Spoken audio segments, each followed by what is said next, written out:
Welcome to Spectator Sporting, sponsored by SpectatorSporting.com. I'm Zach Roach. I'm Adonis. This is episode number 23. I mean, do we even gotta say the name? It's Adonis, the GOAT, the greatest, the legend, the man, the myth, Michael Jordan edition. We got a big show for you today. A lot of football we talking here. Bears with a pretty bad loss. I ain't gonna say bad loss, we'll get into that. And we got Byron here, aka the Burners. He talking about Terrence Crawford. That boy got hands. Make sure you go on the YouTube page and subscribe to the Spectator Sporting page. We got previous shows, previous clips, and this show will be up soon and much, much more. But now it's time to get into it.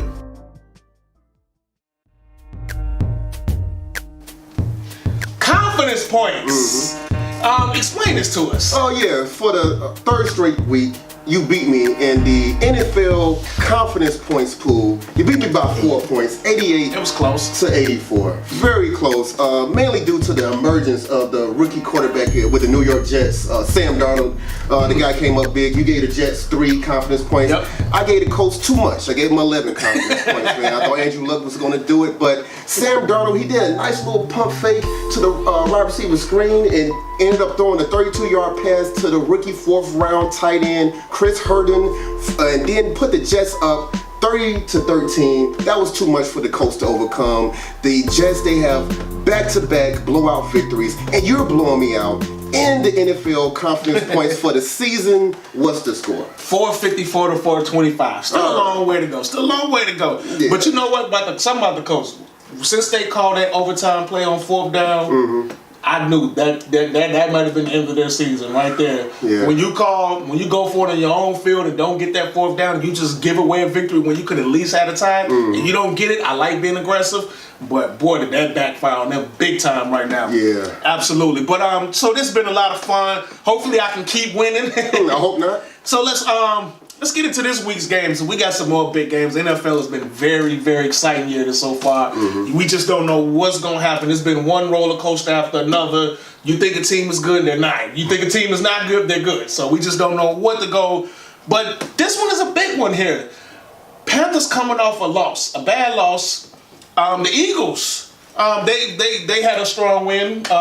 What's your thoughts on this game? Yeah, this is a rematch from last year. The Carolina Panthers, Cam Newton was trying to get a game-winning drive against the Eagles. They was down 5 points. He drove his team all the way to midfield, but great deflection by the Eagles linebacker. Bradham, to force a 4th and 1. Then Cam Newton threw a too-low pass to the young Christian McCaffrey. The Eagles won a game 28-23. Now, like you said, the Carolina Panthers, they're coming off a pretty bad loss. They get upset by the Washington Redskins, mainly due to 3 turnovers. And their rookie wide receiver, DJ Moore, he had 2 fumbles. Josh Norman caused one of them. I like that guy. Yeah, he was gloating. You know, that former team got a little revenge, a little taste of revenge against his former team. And so you have the Philadelphia Eagles. They're coming off a 10 days rest. They just blew out the New York Giants. Carson Wentz, he was unbelievable. 72% completion percentage. He had 3 touchdowns, no interceptions.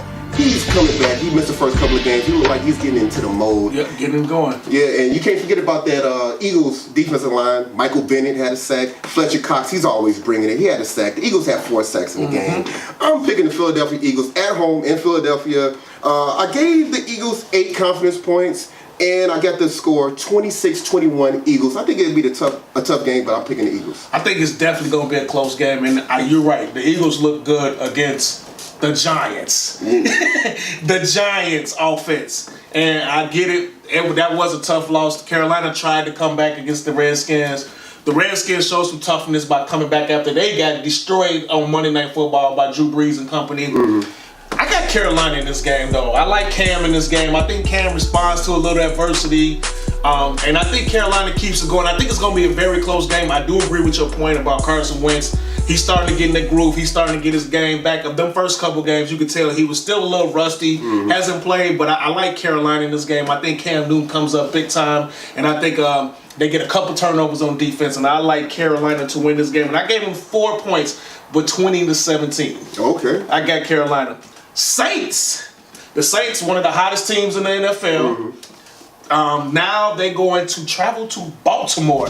Drew Brees coming off breaking the all-time passing yards record. Drew Brees still, to me, doesn't get enough credit. He's probably one of the top at least 6-7 quarterbacks of all time. Right. He's been phenomenal in New Orleans, and every year after year after year, he comes through. But the Ravens have, Ravens look good, and then they have come down to earth. But they did get a win last week against the Titans. Right. What's your thoughts on this game? Yeah, the New Orleans Saints, they only beat the Ravens one time ever, okay? And out of 6 tries, all right? Now, the Baltimore Ravens, they pulled a bit of a surprise. They gave the Titans their first shutout loss at home since 1999. Now, that Ravens defense was flawless. They only allowed 2.5 yards per play to the Tennessee Titans. And they was 1 sack away from tying the NFL record for sacks in a game. They had 11, all right? That's insane. But you mentioned Drew Brees. He's definitely a first ballot Hall of Famer. He's coming off an immaculate game. He had 363 yards, 3 touchdowns, 0 interceptions in a blowout win against the Redskins. They had a bye week, okay, so they're well rested. Yep. They got their hammer back, Mark Ingram. That was huge. Yeah, he's back. He had a touchdown against the Redskins. He came back from that 4-game suspension. And now the Ravens defense, they're the best defense in the NFL in points allowed per game. Yep. But the Saints are the best team in the NFL in points per game. Okay? You know what? I just don't trust Joe Flacco that much. I trust Drew Brees, and Drew Brees I trust. Yeah. So I'm going to go ahead and pick the Saints. I gave the Saints 6 confidence points, and I got them winning this game 24-16. Wow. Yeah, I agree. I agree. Look, I think it's going to be tough. I think in the first half it's going to be a tough game. I think the Ravens defense, they might get after Brees a little bit, but I think as the game wears on, Brees, as all smart quarterbacks do, will find some cracks in the defense. He will find a matchup to his liking and will exploit it. And this is not Tennessee Titans. No disrespect for the Titans. When you got Mark Ingram, Alvin Kamara, you got weapons at receiver, Thomas. They are loaded, and I just think eventually they're gonna find some cracks. In the last couple games, the Saints defense has picked it up. I know they started off bad, but the last couple games they are playing them. They are playing better. I got them winning 24-17. And I gave them 10 confidence points. Wow, very confident in Baltimore. Okay. In Baltimore, it's gonna be tough, but I listen, this year's. You got to be able to put that ball in the end zone. I got to be able to trust you to get to the end zone. And when you play against a high-powered offense and a great quarterback, they're going to find a way to score eventually. I feel you. They're going to find the cracks. You're watching Spectator Sporting on SpectatorSporting.com. When we come back, the Bears had a little problem in Miami. I'll tell you more when we get back. Welcome back to Spectator Sporting, sponsored by SpectatorSporting.com. I'm Zach Roach. I'm Matty Waller. This is episode number 23. This is for the GOAT, the legend, the greatest NBA player of all time, none other than Michael Jordan. We got a big show for you today. We just talked about some confidence points. We finna get into the Bears right now. But first, don't forget to go on that YouTube page and subscribe to that Spectator Sporting page.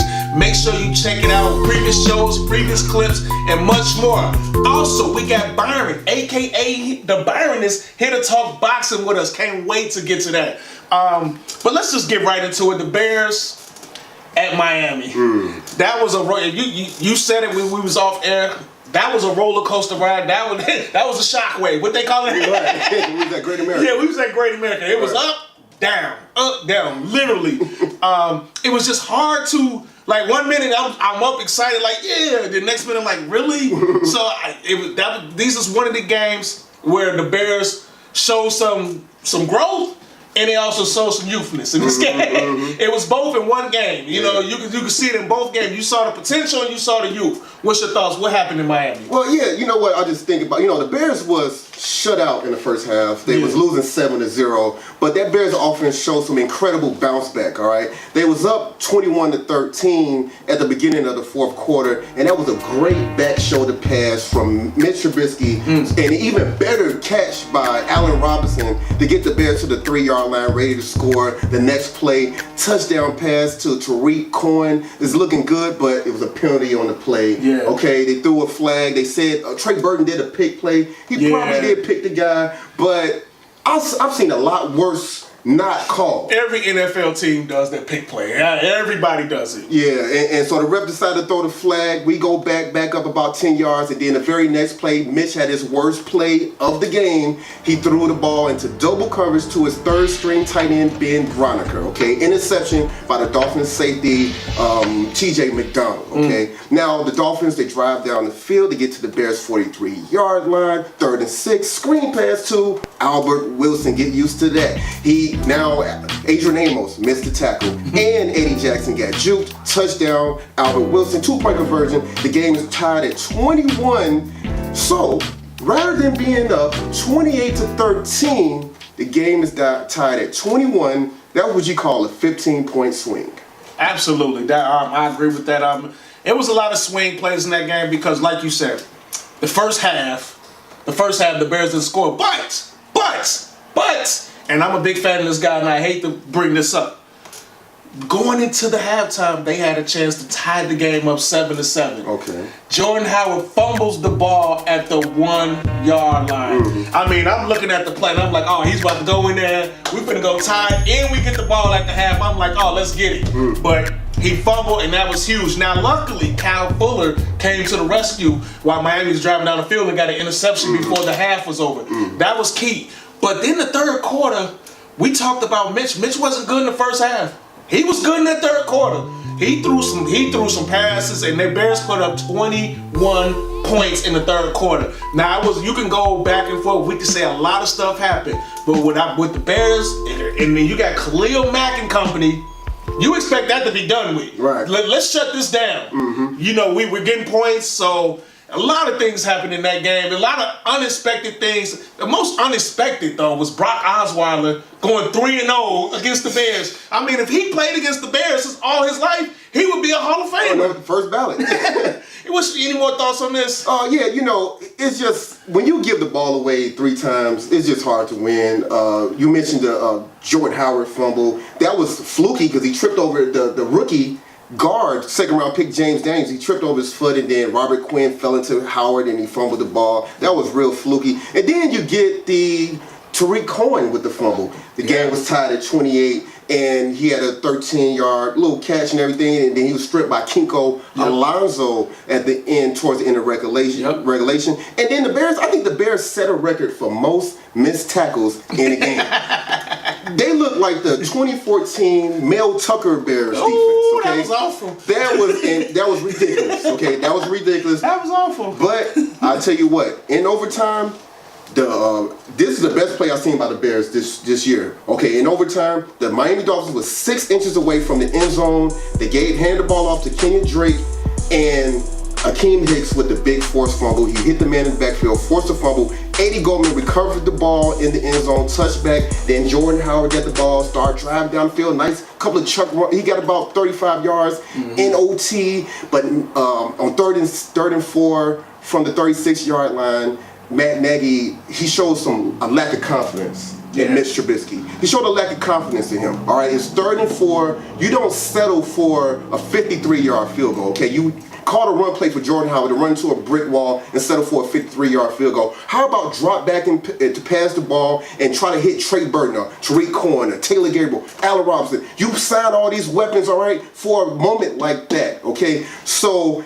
Matt Nagy was talking to the media like, maybe he would have got sacked or whatever. So what? If he gets sacked, punt the ball and get a tie, okay? So I didn't like that. He showed a lack of confidence in Mitch at the end of the game. If anything, at least because like you brought up a good point about Jordan Howard running the ball. If anything, play action off Jordan Howard.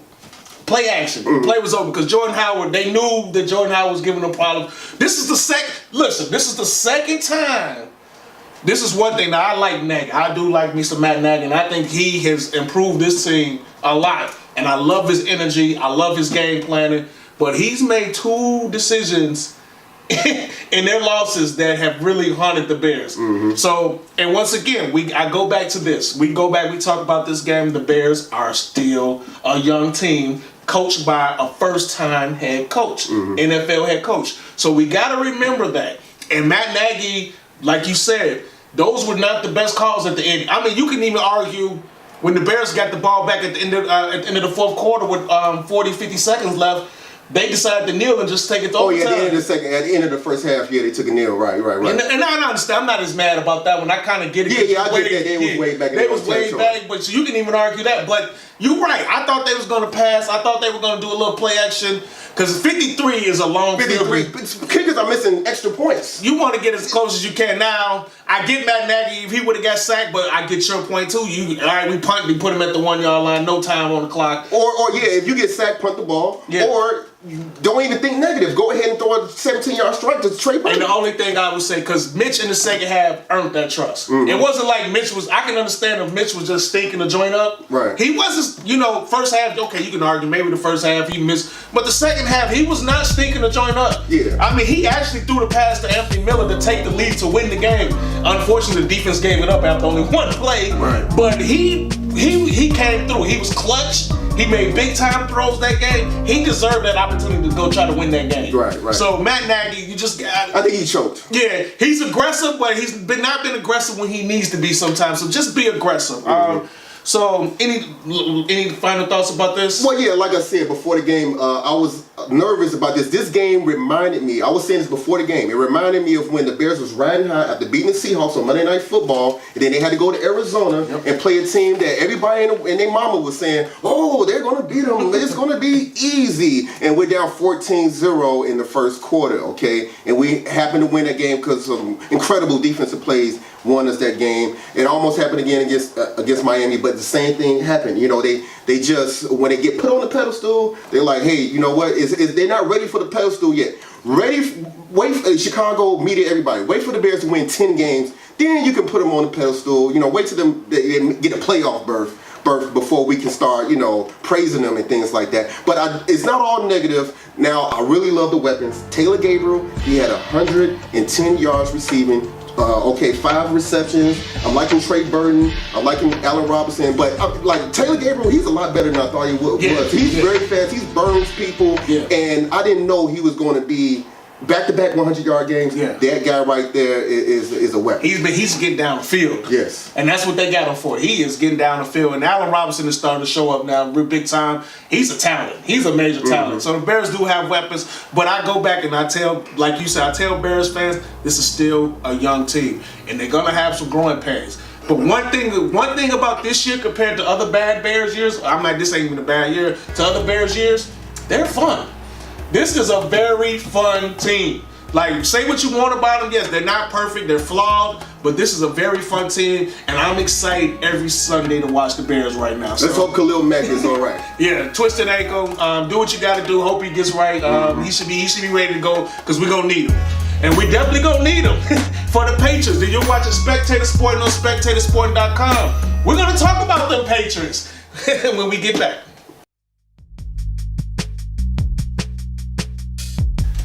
Welcome back to Spectator Sport, sponsored by SpectatorSporting.com. I'm Zach Rhodes. I'm Adi Weller. This is episode number 23. This is the GOAT edition, the Michael Jordan edition, the greatest of all time edition, no doubt about it. Big show, having a lot of fun today, talking a lot of football. Just talked about the Bears in Miami. Make sure you go on the YouTube page and subscribe to Spectator Sport. Watch them videos, plenty of clips, get your sports knowledge up. If you disagree with us, comment below, let us know. Also, go to SpectatorSporting.com and check out my man article. He's got some really interesting articles. Let them know how you feel if you agree or disagree with him. We also got Byron, aka the Byron, is here to talk boxing with us. I can't wait to get to that. But now, the big time matchup. It stays in the AFC East, but this time the Patriots are coming to Chicago. Right. Tom Brady and them, they look like the Patriots again. They do this every year. Every year, first 3 games, they start 1-2, and the whole world's collapsing. They shouldn't have traded Jimmy Garoppolo. Maybe Belichick is done. All this, that, and the third, and what they do, they go out and just start winning again. They back to being the Patriots. Now they look like the front runner to come out the AFC again. They travel to Chicago. Bears coming off a tough loss against Miami, but they're at home. At least we ain't got to deal with the Miami humidity. Right. That what made them miss all them tackles. Yeah, okay. That's the excuse they want to go with. Fine. But what's your thoughts on this game? What are the Bears going to have to do to be able to pull off the upset? Well, okay, here's the things. Now, look, it's going to take a lot because the Patriots, the Bears, now since the Bears demolished the Patriots in Super Bowl 20. Uh-oh, here's a stat. How many times have the Bears beat the Patriots since that day? You say 0? I say 0. One time. One time? One Okay, time okay. in 2000 against Drew Bledsoe, okay? Wow. And the Bears have never beat Tom Brady. They're 0-4 against the guy. Now, since the Patriots started 1-2 this season, they have won, now they're on a 3-game winning streak, okay? Yep. They haven't scored less than 38 points in 3 straight games, all right? They're on fire. Now, their defense, they're below average or average in every defensive category except takeaways. They will take that ball from you. Mitch Trubisky, stop trying to throw the ball in double coverage. Don't do that. Well, I saw you, Mitch, when you rolled right, okay, and then you threw across your body towards the middle of the field, past the left hash mark, trying to throw it to Tariq Cohen, and the safety from the Dolphins, Jones dropped the interception. Got lucky right there. Yeah, stop.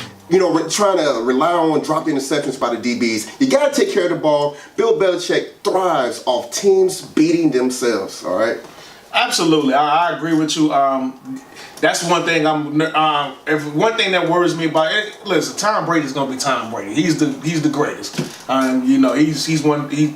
He's played in 8 Super Bowls, so he's gonna do what he do. But defensively, the Patriots are not good, but they scheme well. And this is the first time Mitch is going against a super coach like Bill Belichick, who's going to throw some stuff at him that he has never seen.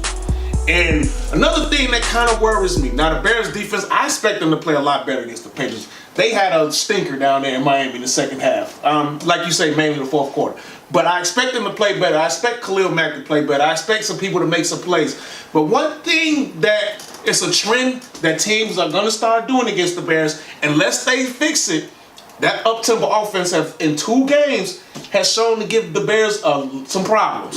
Miami did it. They went once they sped the tempo up. They did it. And Green Bay did it in the second half in that first game. So that's one thing. We got to see if the Bears can handle that. That's one weakness, because if you just try to methodically play the Bears, and that's when the Bears are at their best. They can rotate those good defensive linemen out. So I'm curious. They got to be able to handle that up-tempo, because what do the Patriots do? Whatever you weak at, they attack. They will exploit it. They are attacking. It doesn't matter. They're going to attack it. They will keep attacking, and keep attacking. The same thing, because they know you can't do anything about it. So that's going to, I want him, Matt Nagy against Belichick. That's my key matchup in that game. Right. And you know what? You talk about the Bears defense. They got to come through. Now, Matt Nagy is saying that the man, Khalil Mack, is day-to-day. They're saying he's day-to-day with the ankle injury. Hopefully he's all right. And then where in the hell is Leonard Floyd?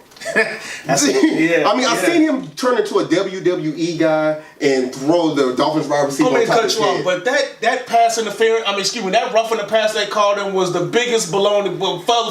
That was so much crap. Oh my God! But okay, I'm sorry. That was the softest call I've seen in my life. Oh my goodness! But go ahead. I'm sorry. But we need Leonard Floyd to come on, man. He got the club off his hand. Yeah. All right, we need to see him get a sack. I need you. Come on, give me 1 sack now. The thing about the Bears, one thing that gave me hope about this game is that the Bears have been very unpredictable this season. They went to Green Bay. They was up 20-0 in Green Bay against Tom Brady. Then Aaron Rodgers. Against Aaron Rodgers. Yep. And then the next week, a couple of weeks later, they was down 14-0 to the Arizona Cardinals, probably the worst team in the NFL, okay? Then they played the Tampa Bay Buccaneers, and they beat them 38-3 at halftime, and Mr. Trubisky had a historic day. Then they go to Miami. They had a break. They had a little bye week and everything. They're going against the backup quarterback, Brock Osweiler, and they lose to the Miami Dolphins. Everybody thought they was going to win. They've been very unpredictable. Give me some more unpredictability this week. How about that? But you know what? I got this score, 27-19. I got the Patriots winning this game. and I gave them 13 confidence points. It would just shock the hell out of me if the Bears beat the Patriots. Yeah, this is one time I hope my prediction is wrong. But I got to go with the Patriots. This is like, until I see it, I gotta see it to believe it. Like, I can't just say they're gonna do this. I gotta see it to believe it. If they beat the Patriots on Sunday, I would be shocked. I'm not gonna lie. Yeah, I'm not absolutely. gonna be shocked. Now, I'm not saying they're not gonna compete with them. I think the game will be competitive. I expect though in the fourth quarter when it started to get real, I expect Tom Brady to hit Gronk. I expect Tom Brady to hit Edelman coming across the little short pass. Chris Hogan. Yeah, and then all of a sudden Michelle starts having good runs. And that's just James White with a little dink and dunk. Yeah, it's just what they do. James White, 12 receptions and 70 yards. When the Patriots are the Patriots, every play works. I don't know. Everybody's open. Everybody's open. They always scheme.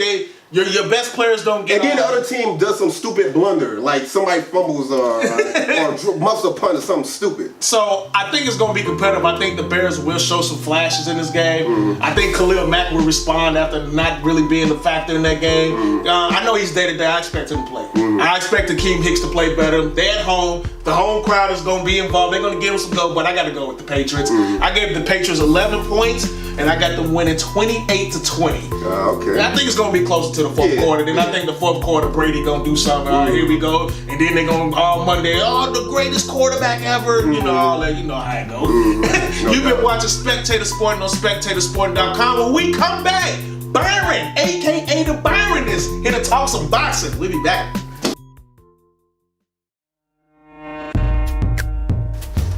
Welcome back to Spectator Sporting, sponsored by SpectatorSporting.com. I'm Zach Roach. I'm Adewale. This is episode number 23. We call it the GOAT edition.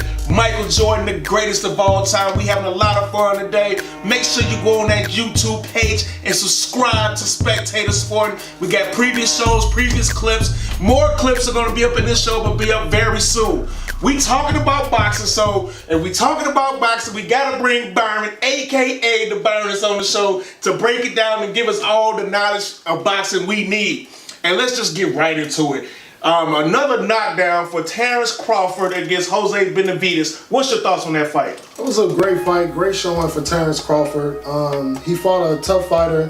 Jose Benavidez Jr. was 27-0. The kid was tough, definitely outmatched. I thought it was a great fight. They fought in the middle of the ring, but Terrence Crawford overpowered him.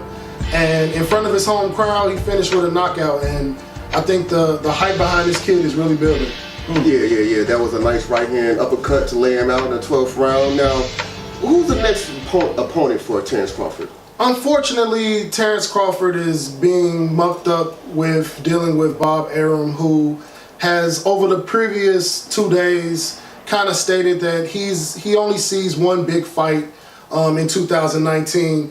He has stated that he doesn't think that Danny Garcia and Sean Porter are superstar worthy to fight Terrence Crawford, which is absolutely insane. I think he wants to fight early 2019, probably a mandatory challenger, which will probably be on the same breath of this Jose Benavidez Jr. fight. Someone with a good record, but just not have and possess the skill set to contend 12 rounds with somebody on par for Terrence Crawford. Now, the good thing about this is 2019, maybe we do see kind of a big fight. You know, Earl Spence Jr. and Terrence Crawford will be an absolute war. And it will be very big for the boxing community. And Bob Arum's strategy is to build up the fan base of Terrence Crawford to boost the pay-per-view vibes for Earl Spence, because the boxing public is still not too fluent on Terrence Crawford. Okay, so they pretty much just trying to build him up, trying to get them fight mandatory challenges just to promote them and then have a big, hopefully in the middle or the end of 2019, have them guys go at it. Absolutely. Okay. Hopefully, I can't wait, because Terrence Crawford looks good, and he looks like he's going to be a problem. So I definitely agree with you on that one. Let's switch it over to the UFC. And it was from boxing to UFC, more fighting. It was a crazy fight. Crazy and satisfying. Yeah, crazy and satisfying. McGregor and Khabib, just go ahead. What happened? I mean, this was, anybody who watches UFC, I think you got what you thought would happen. Khabib dominated this fight. It was a great fight. Rounds 1 through 2, Khabib basically did what he set out to do. This is a high-level wrestler. He put him on the ground, and I heard all through social media people were upset because McGregor is a stand-up fighter, Khabib is a wrestler, and the wrestling kind of mucks up the fight, mucks up the pace. But listen, this isn't boxing, this is mixed martial arts. Yep. Wrestling is a mixed martial art. That is what Khabib is good at, and his skill set, it was just absolutely dominant. The third round, McGregor did win because Khabib kind of took it off, and it was mostly stand up. And I mean, McGregor showed what he is. He's very talented when he stands up. But in the fourth round, it was just like Khabib was done playing games. It's time to go out, and that's when the fun began. Yeah. Made him tap out and everything. Now, but after the fight, okay, now what's going to be the consequences for that post-fight brawl? Listen, it's a lot of people that are boo-hooing over social media about the events, that happened after this fight. But listen, they were not as egregious as the events that happened in New York with McGregor and his squad. I mean, these guys actually assaulted other personnel, and this was just basically months and months of McGregor's camp taking insult after insult. They insulted this man's religion. They insulted his father, and he pretty much took it, being quiet and being silent. And, the emotions of winning a fight like that, biggest payday of his career, emotions boiled over, and basically what happened is the same thing that happens at these weigh-ins. A little skirmish, some punches were thrown, nobody got, was cut, nobody was bleeding. And, unfortunately, they'll have, little suspensions, little sanctions after it. But this wasn't a big thing. Okay. Now we're hearing some rumors that I don't believe. Khabib talking about fighting Floyd Mayweather. I'm not believing it. Right? So what's next for McGregor? Don't believe the hype. I mean, the circus that is WWE Mayweather. He's no longer money. He's just not going away, and I don't understand why he won't go away. This is just a sideshow fight, just like the McGregor fight. UFC and boxing are two different sports. You're never going to get a UFC fighter that's going to dominate a superstar in boxing. It's not feasible. It won't happen. Their championship fights are 5 rounds.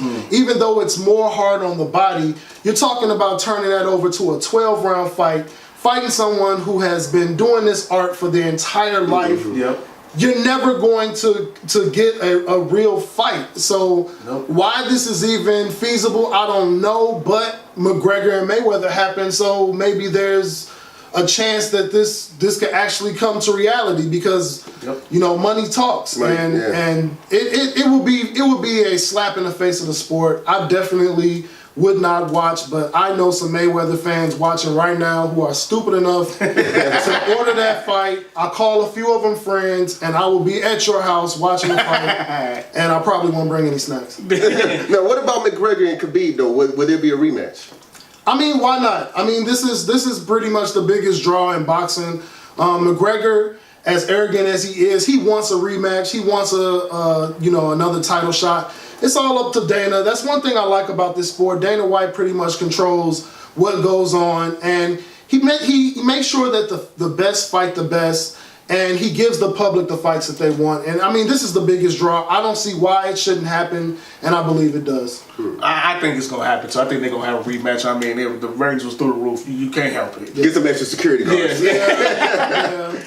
Back to boxing. Before you get you out of there, we're going to talk about boxing. Heavyweight Deontay Wilder in December fighting Tyson Fury. Finally. I'm excited about this. How excited are you about this I am fight? very excited about this fight. I'm very excited about this fight. This is probably the biggest draw in the heavyweight division. Look, the key to boxing coming back in the United States is the heavyweight division. We have been a country that has absolutely showered love and affection on our heavyweight champion. And I really feel like Deontay Wilder is going to hold that mantle again for the United States. This is going to be a big fight. Tyson Fury comes in 6'9".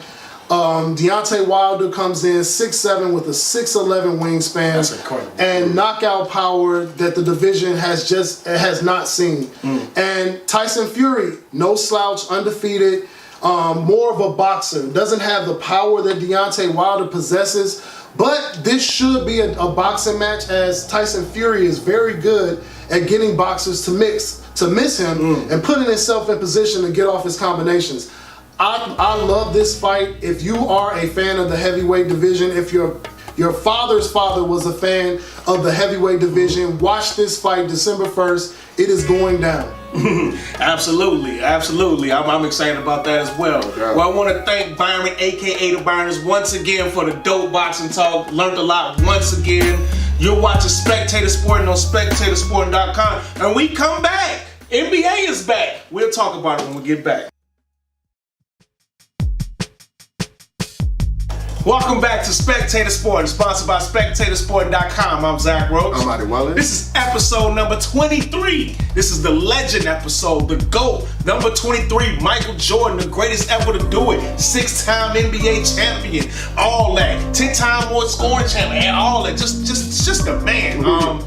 Make sure you go on YouTube and subscribe to that Spectator Sporting page.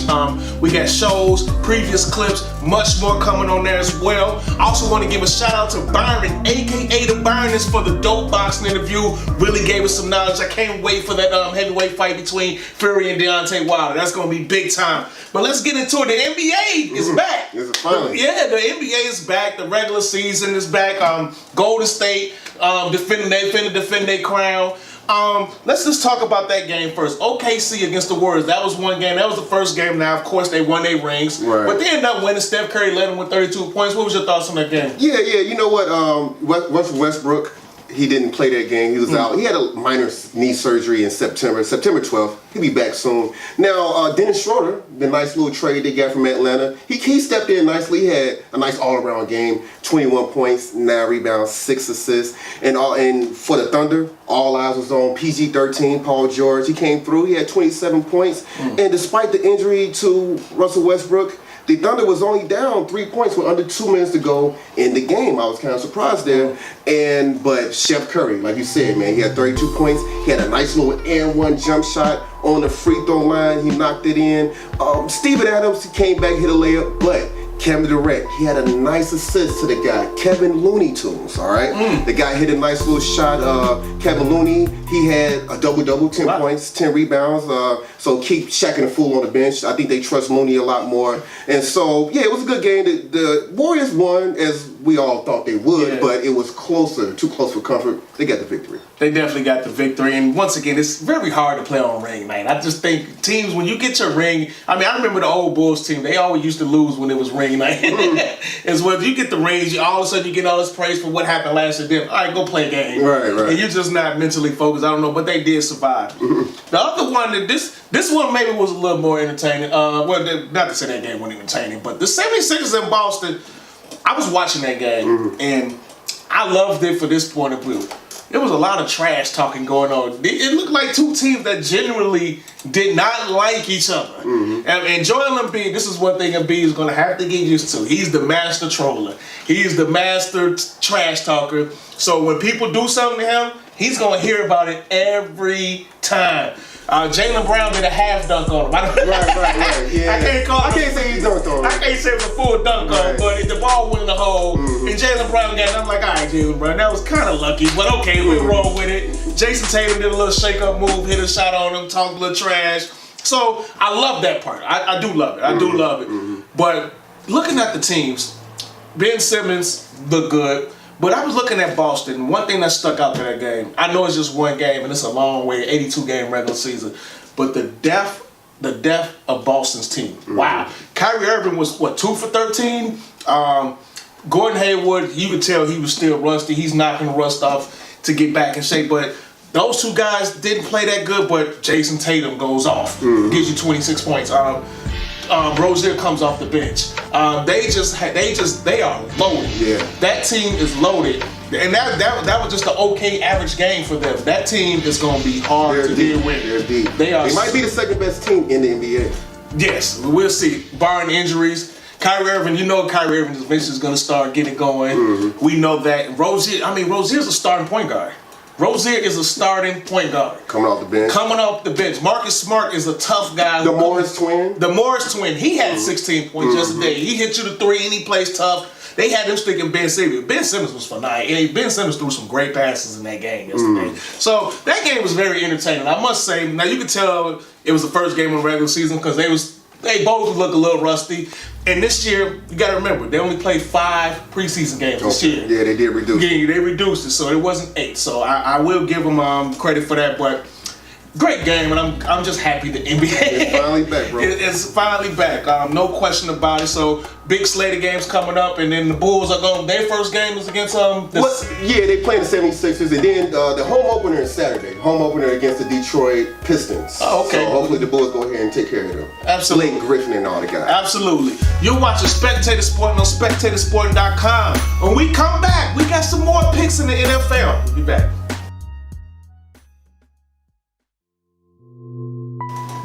Welcome back to Spectator Sporting, sponsored by SpectatorSporting.com. I'm Zach Roach. I'm Budleewiser. This is episode number 23. We call it the Michael Jordan edition, the GOAT edition. All-time great. I don't need to say nothing else. Make sure you go on YouTube and subscribe to the Spectator Sporting page. We got previous clips, previous shows. We had some dope interviews. Shout out to Byron, aka the Baroness, for the latest boxing interview. We learned a lot once again.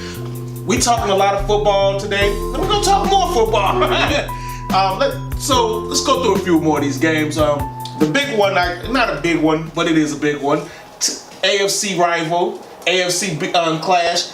The Houston Texans versus Jacksonville. What's your thoughts on this game? Yeah, you know what? Deshaun Watson, he had a pretty bad game against Buffalo in Houston. He was sacked 7 times. He fumbled 3 times. He lost one of them. He threw 2 interceptions, 3 turnovers. Wow. It wasn't looking really good for him. The Houston Texans defense bailed them out because really Nathan Peterman, the backup quarterback for the Buffalo Bills, bailed him out. He threw a pick 6 to Jonathan Joseph to win the game. The Houston Texans won the game 20-13, but that O-line for the Houston Texans need to get it together. Watson need to get rid of that ball. And the Jacksonville Jaguars, they're limping into this game too. They got shut out in the first half in the last 2 games. Now Doug Marrone, the head coach of the Jacksonville Jaguars, he's saying that they're hopeful that Leonard Fournette will come back, but I'll be surprised if he plays this game. But Houston have won 3 games in a row. They're kind of on the road, but I'm gonna go ahead and pick the Jaguars. They're at home. I think they're going to get it together. I think their defense is going to shut down Deshaun Watson. Blake Bortles, he needs to come through. Since they're at home, I gave the Jaguars 4 confidence points, and I got them winning this game 18-14. I really like the Jags. I really do. But I don't like Blake Bortles. I just can't do it. It's just too much stuff that goes on with him. And I know it's early in the season. He can turn it around. He can bounce back. He's had some good games this year.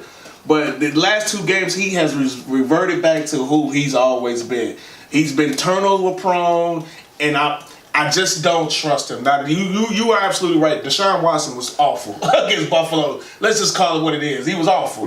But their defense bailed him out, and they were able to win the game, and they were playing against a lesser opponent.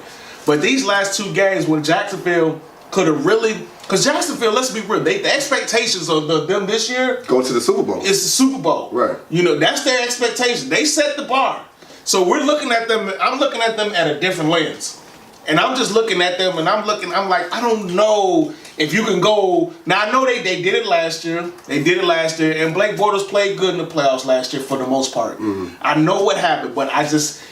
You just need consistent play at the quarterback position. I'm not saying he's got to go be Big Ben or Aaron Rodgers, but you just need that consistent play. You can't have one game where you play the Patriots and you throw 377 yards and look great and then just throw 4 picks, more turnovers. You can't keep getting shut out in the first half. When you look, as good as Jacksonville defense is, you got to score.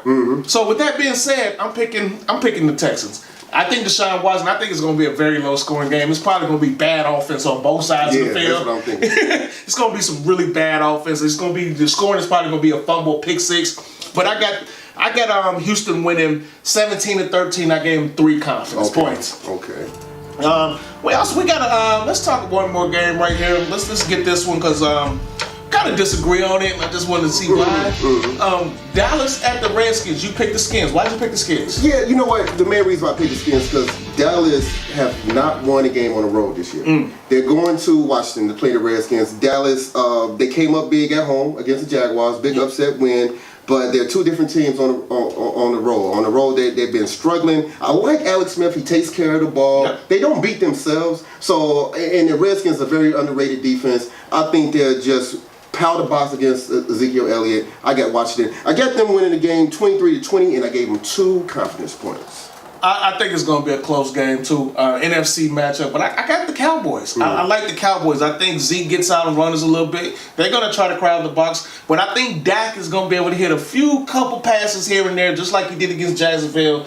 And I like what Dallas, I like the adjustment they made. Now, you're right. That home and away thing is real. They look good at home. They look awful on the road. That home and away thing is real. But they did throw a little sprinkle. They run the ball with that. They're doing a lot more read option. They're letting him make decisions with the ball, with the fake, with Ezekiel Elliott. So I thought that was a nice adjustment by that offensive coordinator, Scott Linehan of the Dallas Cowboys. So they have to continue that. And I think they will carry that wave. I think they got some confidence. We already know their defense is really good. They get after very underrated defense. Yeah, they get after the quarterback. I like Dallas. It's going to be close, 23-16. I gave them 7 points. Wow. 7 points. Here's the rest of our picks. Go ahead and take a look at them. You can just tell me what you think. You might disagree. You might not. Let us know what you think. It's a couple more big games out there. Yeah. Cincinnati at Kansas City. Kansas City coming off their first loss of the season in a thriller. Right. They lost a thriller to New England. Any chance of a letdown against the Bengals? Absolutely not, man. I got the Chiefs winning this game 37-23. I gave them 12 confidence points. Cincinnati gonna come to Kansas City and get blown out.